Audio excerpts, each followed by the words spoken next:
This is one of those questions. If you get the hang of it straight away, it'll take you a few seconds. If you don't, you could spend the whole test doing it. Don't worry.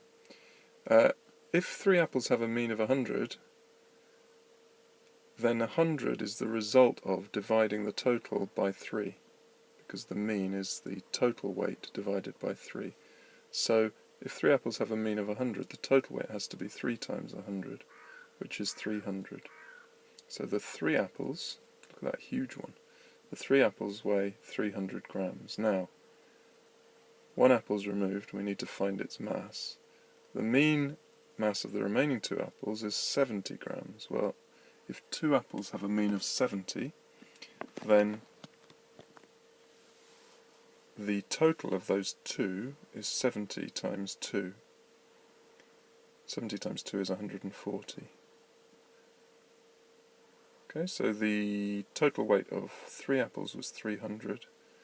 The total weight of 2 apples is 140. So that big fat old apple that they've removed is going to be 300 minus 140. So it's going to be 160 grams.